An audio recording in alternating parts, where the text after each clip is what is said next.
ठीक है बच्चों, देखो क्या, ये क्वेश्चन का आपको आर इक्विवेलेंट निकालना है। ये ए और ये बी पॉइंट है, ठीक है। इसका मैं रेजिस्टेंस बता देता हूं। ये 6 ओम है, ये 3 ओम है। ठीक है, ये 6 ओम है और 3 ओम है। ठीक है बच्चों, ये 6 ओम है और ये 12 ओम और ये 2 ओम है। इसका आर इक्विवेलेंट निकालना है between point A and B. Find the equivalent resistance between point A and B. Find the equivalent resistance between point A and B. A और बी के बीच में आपको इक्विवेलेंट रेजिस्टेंस निकालना है बच्चों। देखो बच्चों, इसका आंसर कैसे निकलेगा। इधर देखो, यहां का वोल्टेज 0 मान लो और यहां का वोल्टेज V मान लो। मैंने यही तो सिखाया था। एक जगह का वोल्टेज 0 मान लो और एक जगह का वोल्टेज V मान लो। जो प्लेन वायर से कनेक्टेड है उनका वोल्टेज कितना हो जाएगा। सॉरी बच्चों, 0। ये प्लेन वायर से कनेक्टेड है कि नहीं, तो इसका वोल्टेज 0। पता नहीं, मेरे को आंसर नहीं पता। ये वाला देखो, इससे कनेक्टेड है, तो इसका वोल्टेज क्या होगा, V। इसका वोल्टेज क्या होगा, V। तो ना, किसका। बच्चों देखो, अगर प्लेन वायर होना चाहिए, अगर बीच में रेजिस्टेंस आ गया तब आप 0 नहीं लिख सकते। हाँ, एक्स वाई क्यों मानोगे, क्या यहाँ पे एक्स वाई मानने को बोल रहे हो। हाँ हाँ, वी। देखो, एक्स वाई कब मानते हैं, जब V0 मानने पे क्वेश्चन सॉल्व ना हो तब हम क्या मानते हैं, एक्स वाई मानते हैं। तो यहाँ तो V0 मानने पे सॉल्व हो गया। V माना, 0 माना, तो प्लेन वायर से जो जो कनेक्ट है, जैसे V यहाँ का पोटेंशियल मान लिया, तो प्लेन वायर से कनेक्टेड है, तो यहाँ का भी पोटेंशियल कितना होगा, V। यहाँ का भी पोटेंशियल कितना होगा, V। समझ रहे हो कि नहीं समझ रहे हो।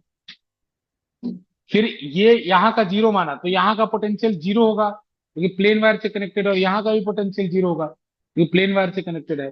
तो सारे के सारे रेजिस्टेंस V0 के बीच में है कि नहीं। सारे के सारे रेजिस्टेंस V0 के बीच में है।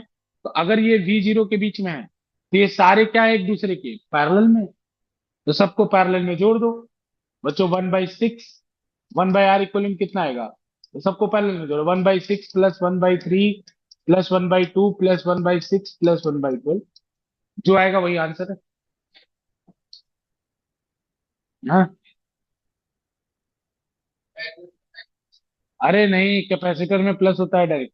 देखो, ऐसा मत करना तुम लोग यार, कैपेसिटर और रेजिस्टेंस पे गुमराह मत हो जाओ। हाँ, कैपेसिटर और रेजिस्टेंस में कंफ्यूज मत हो। ठीक है, हो गया।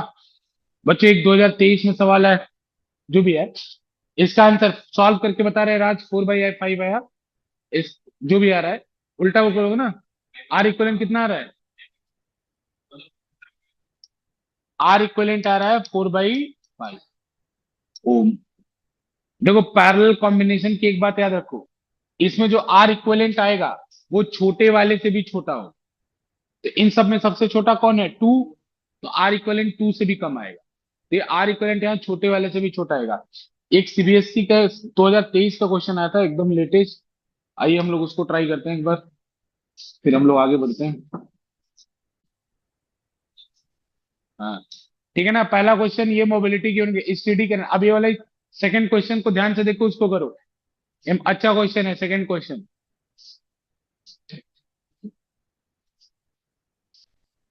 सेकंड क्वेश्चन अच्छा है। तो एक कंडक्टर आपकी बार यूनिफॉर्म क्रॉस सेक्शन एरिया का है, ऐसे क्रॉस सेक्शन एरिया बढ़ रहा है। तो आपको डिसाइड करना है कि इलेक्ट्रिक फील्ड पे क्या असर होगा। इलेक्ट्रिक फील्ड पे क्या असर होगा, तो सुनो ध्यान से। करंट पे क्या असर होगा, तो करंट तो सेम रहेगा। क्यों सेम रहेगा, क्योंकि जो बैटरी से करंट एक बार निकल गया, बैटरी के दूसरे टर्मिनल से उतना ही करंट अंदर आएगा। यानी इस पूरे कंडक्टर से करंट सेम रहेगा। पहली बात समझ में आया। दूसरी बात, इलेक्ट्रिक फील्ड का फॉर्मूला क्या बताए थे, V/L। इलेक्ट्रिक फील्ड का क्या फॉर्मूला बताए थे, V/L।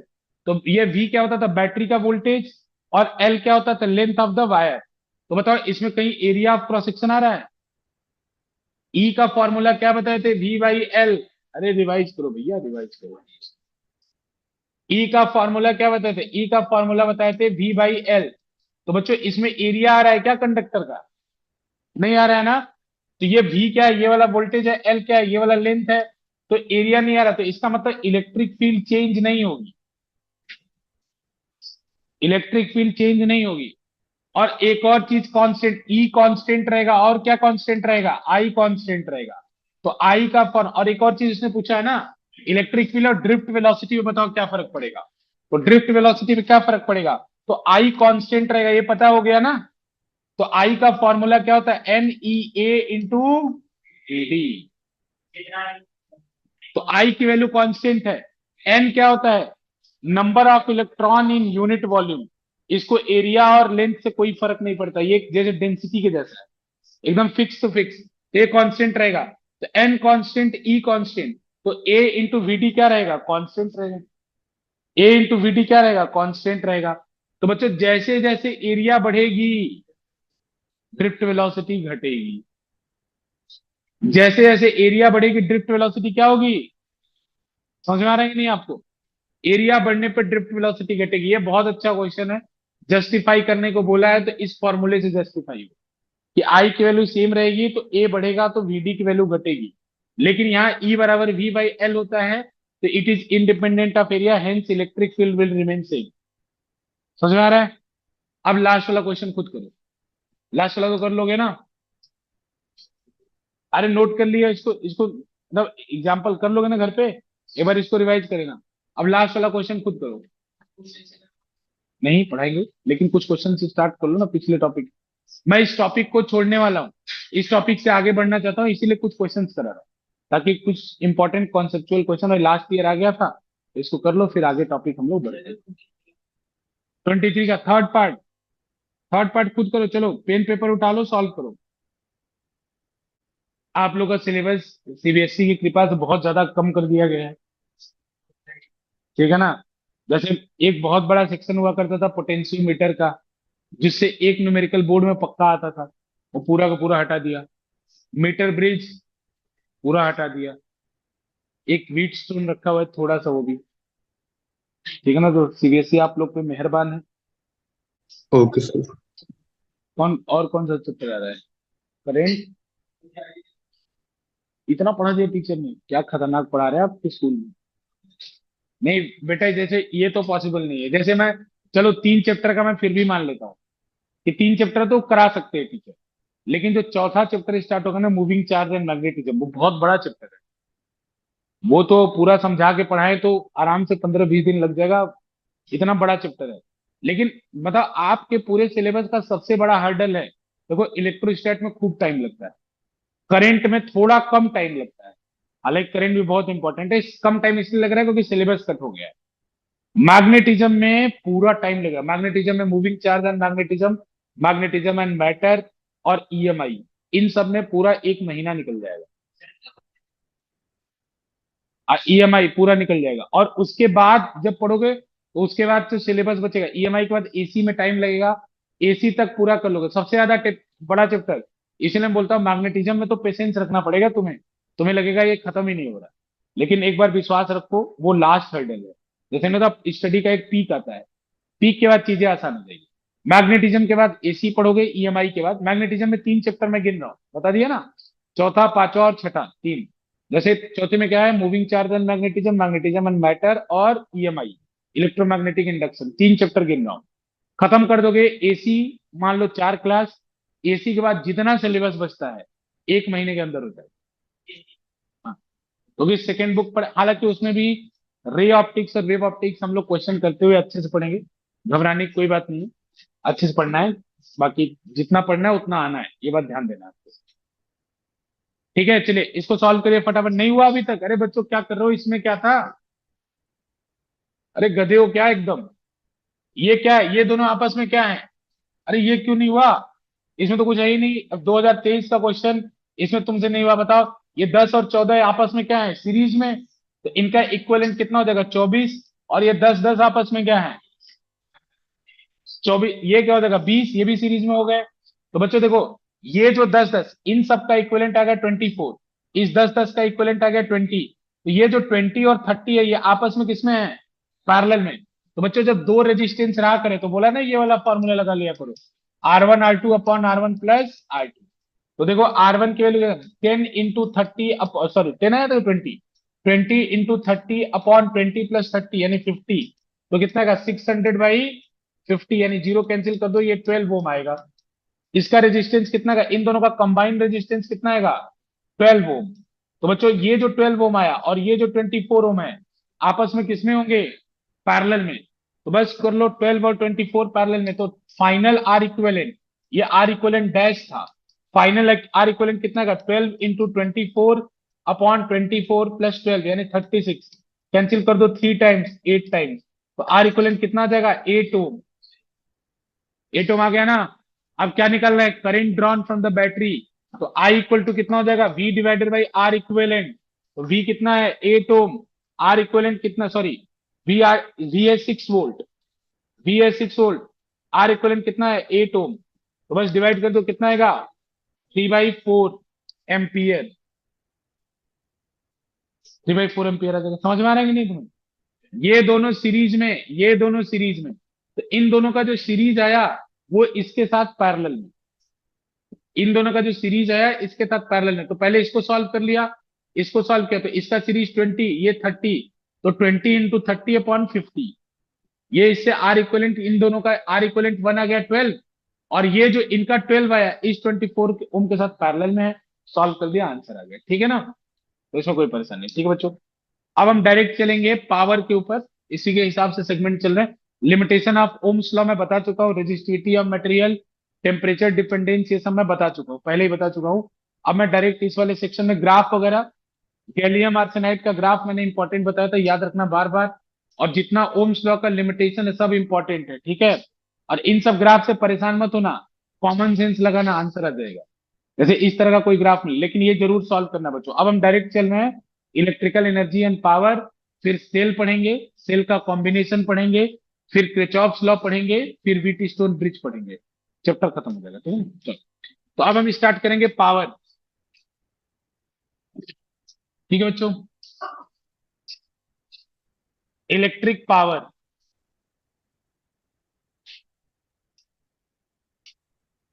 बच्चों इलेक्ट्रिक पावर इसका मतलब क्या होता है, it is the rate of electrical work done.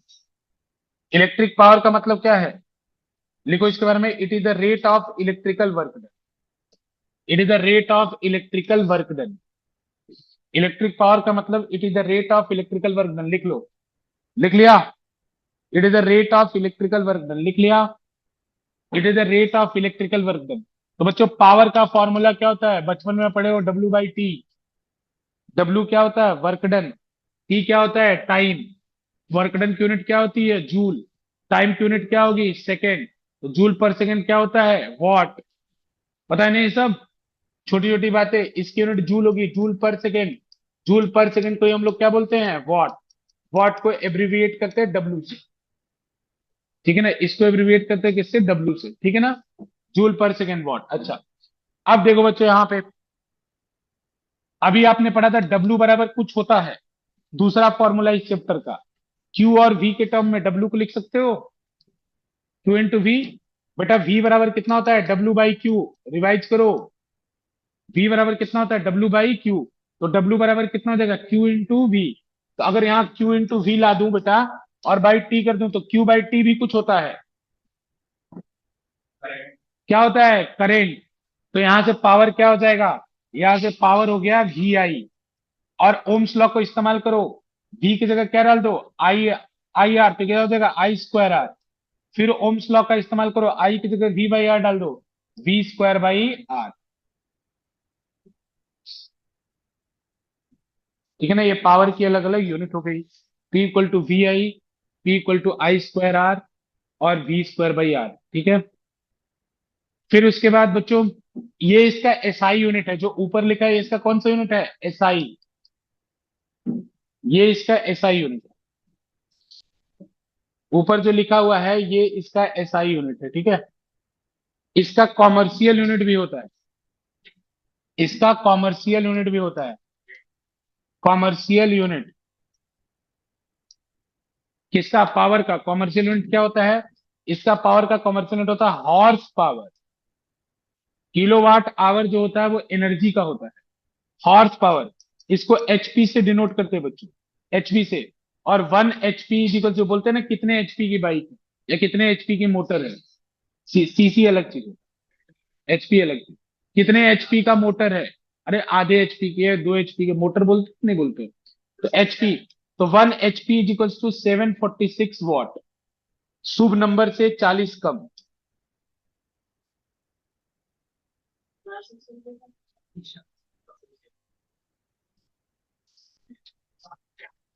मेरा कोई इंटरेस्ट नहीं है, कोचिंग का नाम श्री राम एजुकेटर्स है, वो तुम्हें याद करने के लिए बता रहा था। तुम अभी नहीं प्रोसेस कर पाए ना तुम्हारा दिमाग, कोई बात नहीं।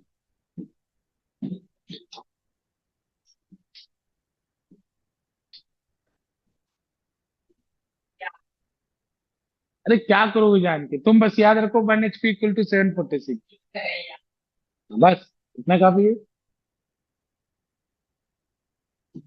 ठीक है, डन हो गया ना।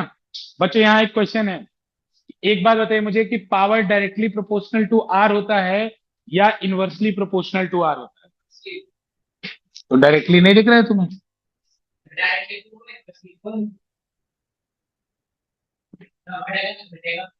ठीक है ना।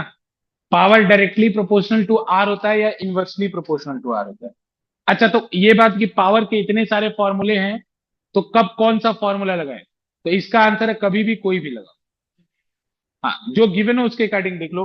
अगर मान लो एक रजिस्टर है, अगर मान लो एक रेजिस्टेंस है, बच्चों सिंगल रेजिस्टेंस है, ध्यान रखना है, बहुत इंपॉर्टेंट कॉन्सेप्ट है। इसमें करंट जा रहा है आई, इसमें वोल्टेज है वी, तो मैं बोलूंगी पावर का कौन सा फॉर्मूला यूज करो, तो तुम कोई भी यूज करो, वी आई यूज करो, आई स्क्वायर आर यूज करो, V square by R use करो, तीनों से आंसर सेम आएगा, तीनों से आंसर क्या आएगा, सेम आएगा। लेकिन बच्चों अगर दो रजिस्टर मान लो सीरीज में कनेक्टेड है, जैसे मान लो दो रजिस्टर ऐसे, एक यहां है एक यहां है, ये दोनों सीरीज में कनेक्टेड है, अब मुझे कंपेयर करना है इनके पावर को, तो मुझे आसान कौन सा फॉर्मूला रहेगा, आई स्क्वायर आर वाला। क्यों बेटा, क्योंकि दोनों में कुछ चीज तो सेम जा रही है, वो चीज क्या है, आई। तो मैं बोल सकता हूं कि अब मेरे लिए आसान ये है कि आई स्क्वायर आर से कंपेयर करो। बाकी अगर बोलो कि कोई बोले कि नहीं नहीं सर, हम तो वी स्क्वायर बाई आर ही सीखे, हम वही लगाएंगे, तो मैं बोलूंगा लगाओ, लेकिन वोल्टेज यहाँ का, जब यहाँ पे वी स्क्वायर बाई आर लगा रहे हो, तो यहाँ का वोल्टेज पता कर लेना V1, फिर लगाना V1 स्क्वायर बाई R1, समझ रहे हो कि नहीं। और जब यहाँ पे वो फॉर्मूला लगा रहे हो, तो यहाँ का वोल्टेज पता कर लेना, फिर लगाना V2 स्क्वायर बाई R2। तुम्हें कोई भी फॉर्मूला लगाने से कोई नहीं रोक रहा है, लेकिन आसान क्या होगा यहाँ पे, आसान होगा आई स्क्वायर आर कर लो, कंपेयर करने में आसान होगा। तो सीरीज कॉम्बिनेशन में कंपैरिजन आसान करने के लिए हम लोग आई स्क्वायर आर लगाते हैं, बाकी कोई भी फॉर्मूला कहीं भी लगाया जा सकता है, उसका कोई फाउंडेशन नहीं है, ठीक है ना। तो बच्चों जैसे यहाँ पे अब आसान हो गया ना कि P1 क्या होगा, अगर आई के टर्म में लिखें तो ज्यादा आसान है, कि P1 हो गया आई स्क्वायर R1, P2 क्या हो गया आई स्क्वायर R2। तो बच्चों पीछे भी लिखे थे पावर, अभी भी लिखे थे, लेकिन अभी कंपेयर करना आसान है कि भाई जिसका आर ज्यादा होगा उसका रेजिस्टेंस ज्यादा होगा। वैसे ही पैरेलल में, जब पैरेलल कॉम्बिनेशन होता है बच्चों, तब हम प्रीफर करते हैं वी स्क्वायर बाई आर। क्यों करते हैं, समझ में आ रहा है ना। जैसे पैरेलल कॉम्बिनेशन है, ये रेजिस्टेंस R1 है, ये रेजिस्टेंस R2 है, इसमें हम प्रीफर करते हैं कि जैसे यहाँ का वोल्टेज, जो नीचे का वोल्टेज होगा वही यहाँ का वोल्टेज होगा, तो इसमें हम प्रीफर करते हैं वी स्क्वायर बाई आर। जैसे इस P1 का पावर कितना होगा, वी स्क्वायर बाई R1, इस P2 का पावर कितना होगा, वी स्क्वायर बाई R2। अब कोई बोले कि नहीं सर, हम तो आई स्क्वायर आर ही लगाए, हम नहीं चाहते, हम P1 निकालने के लिए आई स्क्वायर आर लगाए, बोले लगाओ हमें कोई प्रॉब्लम नहीं है, लेकिन I1 पहले पता कर लो। अब I1 पता कर लिए, अब तुम्हें P1 निकालना है, लगाओ शौक से लगाओ, I1 square R1, same answer आएगा। लेकिन आसान क्या है कि जो चीज पता है ना, कम मेहनत में करो काम ना, तुम I1 निकालोगे फिर सॉल्व करोगे। लेकिन ये नहीं समझना चाहिए कि ये फॉर्मूला केवल पैरेलल में लगेगा, ये केवल सीरीज में लगेगा, दो सारे फॉर्मूले कहीं भी लग सकते हैं, बस एक है कि आसान कोई चीज है, कोई चीज डिफिकल्ट है, ठीक है ना। अब P2 कोई बोले कि इसका पावर मैं निकालूंगा, तो मैं बोला लगाओ I2 निकालो पहले, तो P2 बराबर कितना होगा, I2 square upon into R2। तो ये आसान हुआ ना कि V डायरेक्ट पता है, R1 से डिवाइड करना स्क्वायर करके, तो ये आसान हुआ। समझ में आ रहा है? तो अब इंडिया में देखो क्या होता है, इंडिया में क्वेश्चन है एक, जैसे एक 20 अगर, अच्छा उस क्वेश्चन का आंसर कि power directly proportional to R है या इनवर्सली प्रोपोर्शनल टू आर है, तो ना ही डायरेक्टली है ना ही इनवर्सली है। ये कंडीशनल है कि अगर दो चीज में आप कंपेयर कर रहे हैं, आई सेम है तो डायरेक्टली प्रोपोर्शनल, दो चीज में आप कंपेयर कर रहे हैं अगर भी सेम है तो इनवर्सली प्रोपोर्शनल है। तो एक कंडीशन बता रहे हैं ना हम, उसके बाद डायरेक्टली या इनवर्सली हो रहा है। तो पावर ना तो डायरेक्टली प्रोपोर्शनल, जैसे मैं कहता हूं R is directly proportional to L, तो कोई कंडीशन नहीं है। प्रोपोर्शनल का मतलब होता है बिना कंडीशन के। अब वो तो कंडीशन के साथ डायरेक्टली या इनवर्सली हो रहा है। तो पावर ना तो डायरेक्टली प्रोपोर्शनल है आर के, ना तो इनवर्सली प्रोपोर्शनल है आर के। ठीक है, ये बात याद रखिएगा बच्चों। एक क्वेश्चन है कि 25 वॉट 220 वोल्ट बल्ब है, ठीक है ना, इस बल्ब का नाम ए दे दे रहा हूं, और एक 100 वॉट कॉमा 220 वोल्ट बल्ब है। तो देखो इंडिया में या कहीं भी चले जाओ पूरी दुनिया में, इंडिया में आप पूरी दुनिया में चले जाओ, कभी भी अगर कोई डिवाइस खरीद के ले आओगे तो उसके वाट के बगल में वोल्टेज जरूर लिखा होगा। कभी अपने घर में भी चेक करना, कोई भी नया चीज आएगा तो उसमें वाट लिखा होगा, उसके बगल में वोल्टेज पक्का लिखा होगा। क्यों लिखा होता है, क्योंकि जिसने इस रेटिंग को लिखा है, ध्यान से देना, जिसने इस रेटिंग को लिखा है वो कहना चाहता है आपसे कि मैंने ये वाला फॉर्मूला यूज किया है। वो आपसे बताना चाहता है कि मैंने कौन सा फॉर्मूला यूज किया है, ये वाला, V²/R। और उसने बोला कि मैंने V की वैल्यू जब 220 वोल्ट डाली तो पावर की वैल्यू कितनी आई, 100 वॉट। वो आपसे कहता है, इसीलिए बोलता है कि 220 पे चलाओगे तो ही 100।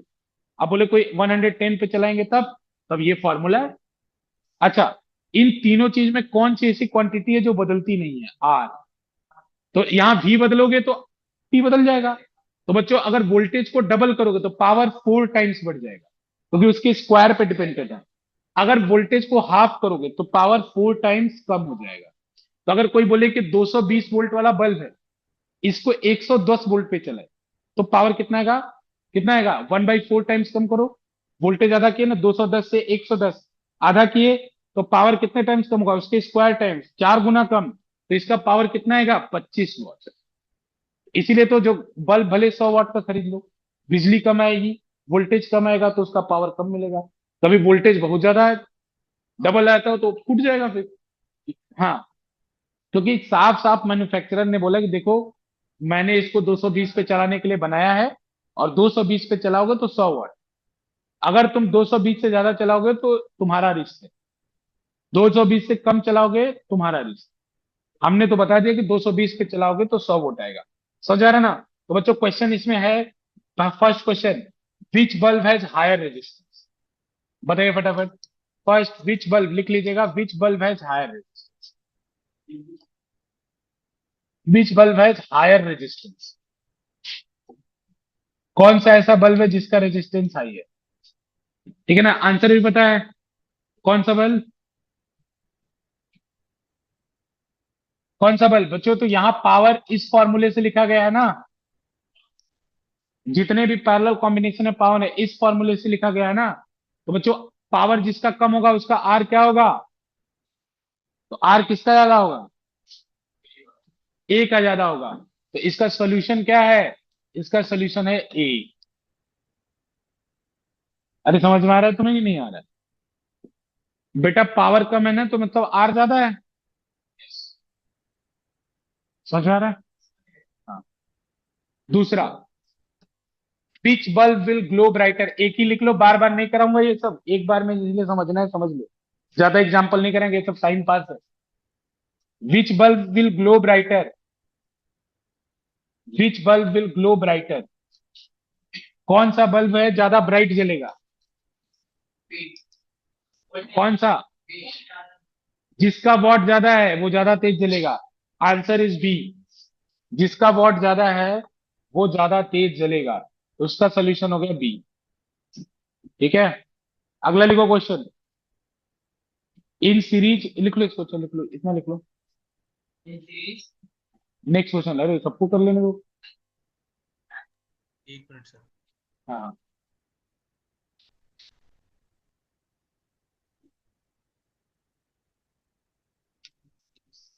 रुक जाओ, सबको लिख लेंगे, जल्दी से लिखो बच्चों। मनन ठीक है, समझ में आ रहा है? Yes sir. ठीक है।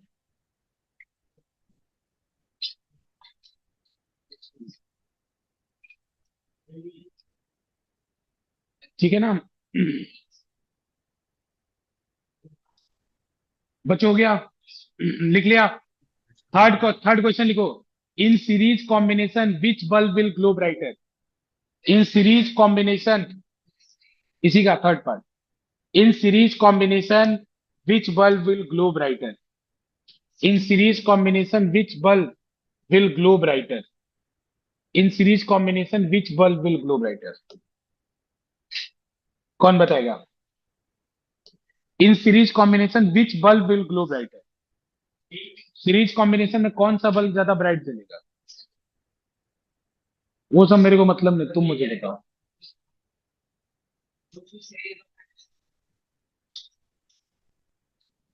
क्या सीरीज पैरेलल से वॉट पे फर्क नहीं पड़ेगा? पड़ेगा। वॉट वोल्टेज के ऊपर डिपेंड करता है, करंट के ऊपर करता है, पड़ेगा फर्क। कि ऐसा सोचो ना, क्या चीज ऐसा है जिसमें फर्क नहीं पड़ रहा है? रेजिस्टेंस। क्या चीज ऐसा है जिसपे सीरीज कर दो, पैरेलल कर दो, कोई फर्क नहीं पड़ना है? रेजिस्टेंस। अब सोचो, रेजिस्टेंस किसका ज्यादा है, ए का कि बी का? ए का। तो सीरीज कॉम्बिनेशन में पावर का फॉर्मूला क्या होता है? क्या होता है? आई स्क्वायर आर।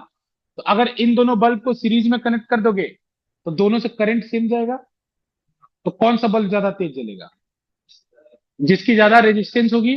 और रेजिस्टेंस किसका ज्यादा है? ए का। तो in series combination A bulb will glow brighter. जिसका पावर रेटिंग कम लिखा हुआ है, सीरीज कॉम्बिनेशन में वो ज्यादा तेज जलेगा। कंफ्यूज तो नहीं हो? In series combination A bulb will glow brighter. लिख लेना, क्योंकि फॉर्मूला है उसी के नीचे, सॉल्यूशन लिख लेना। P is I square R. जब सीरीज कॉम्बिनेशन होता है तो power directly proportional to R होता है। अगर दो लोग में कंपेयर कर रहे हैं तो करंट सेम जा रहा है, जिसका रेजिस्टेंस ज्यादा उसका पावर ज्यादा। समझ में आ रहा है? तो दिक्कत नहीं। आओ एक क्वेश्चन पे। अमेरिका में आपको पता है वोल्टेज कितना है? इंडिया में वोल्टेज कितना है? 220 वोल्ट। अमेरिका में वोल्टेज कितना है? 110 वोल्ट। ऐसा है। इसके पीछे गुड क्वेश्चन। इसकी वजह फिर फालतू एक कहानी शुरू होगी बीच में, क्या फायदा उसमें? अमेरिका में 110 वोल्ट है, इंडिया में 220 वोल्ट है। जितने भी कॉलोनीज हैं, ब्रिटिश कॉलोनीज है, उनमें 220 है। यूरोप वगैरह में भी 220 है।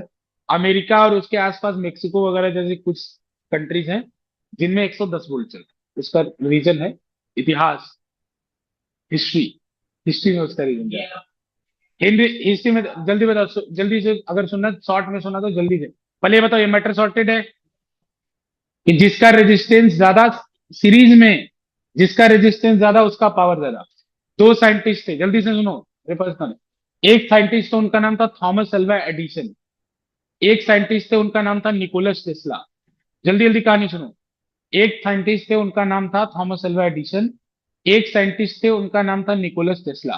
थॉमस एल्वा एडिसन ने किस चीज की खोज करी थी? Bulb. Nicholas Tesla, Thomas Alva Edison bulb की खोज के, बैटरी की खोज हो चुकी थी। उनका सिस्टम, वो जो चार्जिंग लाइट वाला सिस्टम पूरे अमेरिका में बिकने लगा। तो एडिसन जो है वो रईस आदमी हो गए, रिच पर्सन।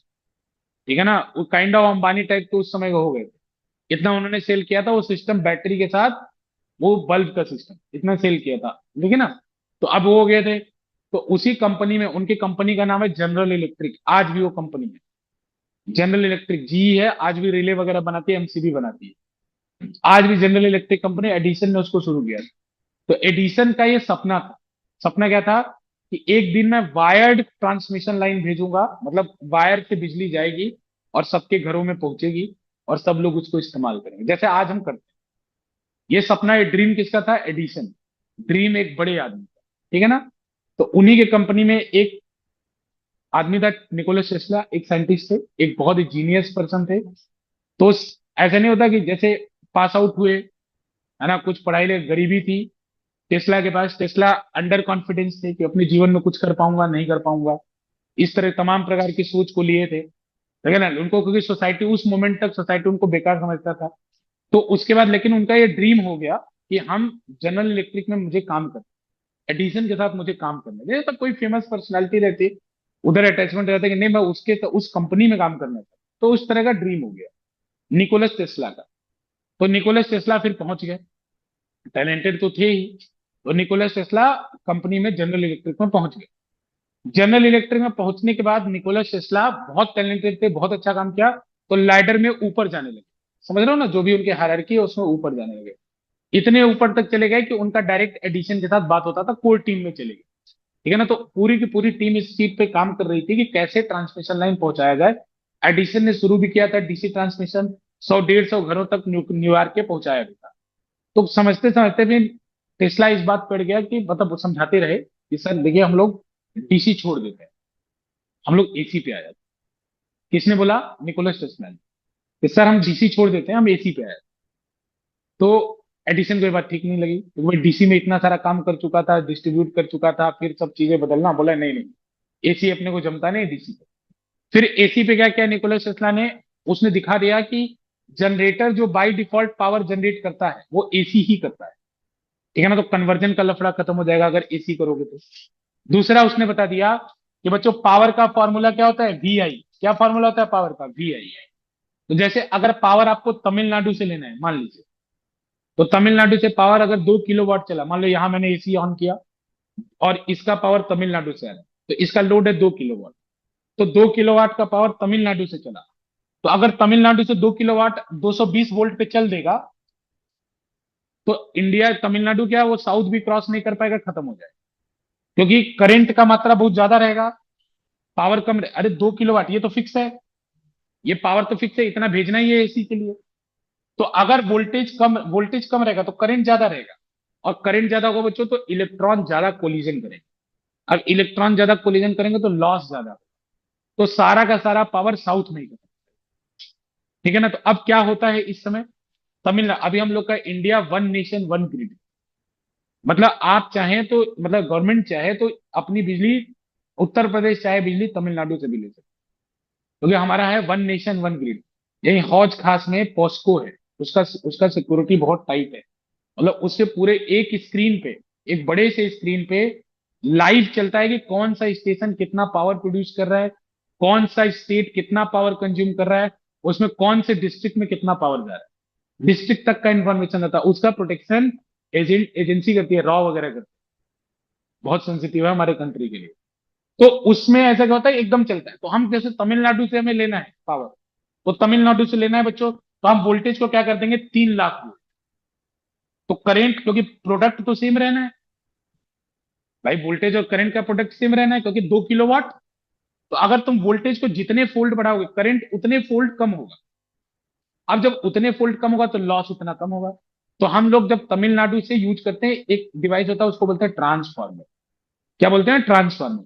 तो तमिलनाडु में यूज करेंगे स्टेप अप ट्रांसफार्मर, पढ़ाएंगे 12th के सिलेबस में। स्टेप अप मतलब जो वोल्टेज बढ़ा दे, और उसको फिर लाइन पे लगा देंगे, तो अब वोल्टेज आएगा। अब जैसे मान लो दिल्ली के पास आ गया या नोएडा का जो सब स्टेशन वहां पे आ गया, फिर वहां पे एक मेन सब स्टेशन होगा, वहां से लाख वोल्ट से कन्वर्ट होगा किलो वोल्ट। फिर आसपास आएगा 33 किलो वोल्ट, फिर 33 किलो वोल्ट आसपास आपके एक मतलब देखेंगे बहुत सारा ट्रांसफार्मर होगा। 33 से 11 आएगा, 11 किलो वोल्ट, 11 किलो वोल्ट आपके घर के पास वाले ट्रांसफार्मर पे आएगा, फिर वहां से कन्वर्ट होगा 220 पे। तो ऐसे लाइन चलती है। तो बीच में समझ रहे हो प्रोसेस, वोल्टेज बढ़ाने से करंट कम हो गया, इसके कारण लॉस कम हुआ। तो टेस्ला उनको समझाया कि देखो ट्रांसफार्मर जैसी चीज है एसी में, एसी केवल ट्रांसफार्मर केवल एसी पे काम करता है। तो उसको उसने ये भी समझाया, ट्रांसफार्मर बना के समझाया कि देखो भाई केवल ट्रांसफार्मर जैसी चीज एसी में है, तुम मान जाओ, डीसी को मत करो। लेकिन वो करता है। अब देखिए जो आदमी दिल से काम करता है वो फ्रस्ट्रेट हो जाता है। जैसे मान लीजिए आप किसी ऑर्गेनाइजेशन के लिए बहुत मन से काम कर, और वो ऑर्गेनाइजेशन आप सही चीज बता रहे हो, उसके भले के लिए बता रहे हो, वो ऑर्गेनाइजेशन सुने ही नहीं, लेकिन आपको ये लगता है यार कि नहीं ये कर लेता है ऐसा तो अच्छा हो जाता। आपका विल है कि भाई ऑर्गेनाइजेशन ग्रो करे, तो उसमें फ्रस्ट्रेटेड। तो वो टेस्ला क्या हुआ इस सब चीज, टेस्ला ने मोटर बना दिया, इंडक्शन मोटर बना दिया, सब चीज वो बनाता रहा, दिखाता रहा। फिर आसपास में वो क्या करने लगा, जो साइंटिस्ट थे फेलो साइंटिस्ट थे, उनको बताने लगा कि देखो ये अच्छा है, ये अच्छा है। तो उस ज्यादातर उसके साइंटिस्ट के ग्रुप में, जो कोर साइंटिस्ट का ग्रुप था, उसमें ज्यादातर जो लोग हैं वो टेस्ला को फेवर करते, मतलब ज्यादातर। तो एडिसन को जब ये बात पता चली, तो एडिसन फिर अपने टाइप का सन के आदमी बोला कि यार, मतलब तुम हमारी टीम में, एक तो मैं तुम्हारी बात नहीं सुना, तो तुम हमारे लोगों को भड़का रहे हो, मेरे खिलाफ भड़का रहे हो, मेरे लोगों को मेरे खिलाफ भड़का रहे हो तुम। ठीक है ना। तो उसने क्या किया, टेस्ला को फायर कर, कंपनी से निकाल दिया। किसको निकाल दिया? निकोलस टेस्ला को कंपनी से फायर निकाल। तो जो दुश्मन का दुश्मन होता है वो दोस्त होता है। तो एक कंपनी थी जनरल इलेक्ट्रिक, उसी के सामने एक कंपनी थी, उसका नाम था वेस्टिंग हाउस, मतलब कॉम्पिटिटर कंपनी थी, सामने में कॉम्पिटिटर। उसका वो कंपनी आज भी है, वेस्टिंग हाउस भी आज है, अमेरिका की कंपनी वेस्टिंग हाउस। तो टेस्ला जी से फायर, वेस्टिंग हाउस से हायर, वेस्टिंग हाउस से हायर हो गए। फिर वेस्टिंग हाउस का जो ओनर था उसने बोला जो बोलोगे मानो, कंपनी तुम चलाओ, देखूंगा मैं, जो बोलोगे एक एक चीज मानूंगा। टेस्ला बोला पक्का, चलो ठीक है, डन। तो विद इन अ मंथ और टू पूरे न्यूयॉर्क में बिजली पहुंचा दी टेस्ला ने, पूरे न्यूयॉर्क में। 3 4 5 महीने के बाद न्यूयॉर्क के बाद बाकी अमेरिका के नेबरिंग स्टेट, मतलब जो नेबरिंग स्टेट से न्यूयॉर्क है उनमें जाने लगे। अब अब तुम सोचो, तुम अगर एडिशन की जगह हो तो तुम्हारे अंदर क्या होता। एडिशन एक तो इतना रिच आदमी का ईगो इतना ज्यादा, रिच आदमी का ईगो भी ज्यादा होता है। उसने बोला यार मेरी कंपनी में काम करने वाला, मेरे से हायरार्की में नीचे वो ऐसा काम कर रहा है, उसने मेरे ड्रीम को हाईजैक कर लिया। मतलब बहुत बड़ी बात होती है, मतलब वो तुम सोचो साइकोलॉजिकल लेवल पे, उसने मेरे ड्रीम को हाईजैक कर लिया। बोला पैसे का इस्तेमाल करूंगा लेकिन इसको तो गिरा कर, गिरा, केस किया। क्योंकि बच्चों जब इस तरह से इलेक्ट्रिसिटी जाती है तो आप देखते हैं हमेशा कुछ ना कुछ घटनाएं होती रहती। भाई कोई इलेक्ट्रिसिटी किसी को लग गई, किसी भी काऊ के ऊपर, या कोई भी जैसे मवेशी है उसके ऊपर चला गया, एनिमल्स के ऊपर हो गया किसी, तो ऐसे कुछ घटनाएं उसने कलेक्ट किया अमेरिका से। ठीक है, पावरफुल आदमी तो था, पावरफुल लॉयर्स लगाए। तो बोलते हैं कि अमेरिका का कोर्ट और ब्रिटेन का पार्लियामेंट मुर्दे को भी जिंदा कर सकते, मतलब पावरफुल, इतना पावर होता है उनके पास। तो उसने बोला पावरफुल लायर्स लगाए और बोला कि ये लोगों ने जो हाई वोल्ट पे ट्रांसमिशन कर रहे हैं, बच्चों हाई वोल्ट आएगा कि नहीं आएगा, अभी समझ रहे हो ना क्यों हाई वोल्ट आएगा। ये ट्रांसमिशन जो हाई वोल्ट पे कर रहे हैं ये फैटल है, घातक है, लोगों के लिए घातक है। बहुत सारे इंसिडेंट उसने कोर्ट में पेश किए। ह्यूमैनिटेरियन बैकग्राउंड बनाया, मानवीय बैकग्राउंड बनाया, साइंटिफिक बैकग्राउंड नहीं। और टेस्ला को वेस्टिंग हाउस पे केस किया, उन लोगों की फैमिलीज के साथ आके केस किया, जिन लोगों को भी, जिस जिस भी लोगों का लॉस हुआ था, उनकी पूरी एक ग्रुप बना के केस किया। टेस्ला जेल में ended up to into jail, Tesla jail में ended। तो अमेरिका में ये आंदोलन चला कि ज्यादा वोल्ट नहीं रखना है, लेकिन भाई टेस्ला सही तो सही थे, भाई सही थे। हालांकि टेस्ला को अपने जीवन में कोई सुख नहीं मिला, मतलब जेल में रह ज्यादा टाइम, उसके बाद बहुत यंग एज में डाई भी कर गए, 40 50 साल तक वो डाई भी कर गए, बहुत जेल में बहुत साल रहे टेस्ला।